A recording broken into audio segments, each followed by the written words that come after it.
గీసి రాత్రి అయిన వాళ్ళు ఇడిచిండ్రు కుక్కలు వచ్చి అనకపోతే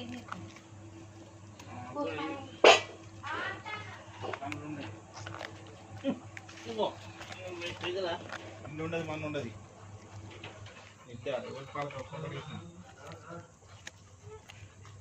మంచిగా కంకుతాది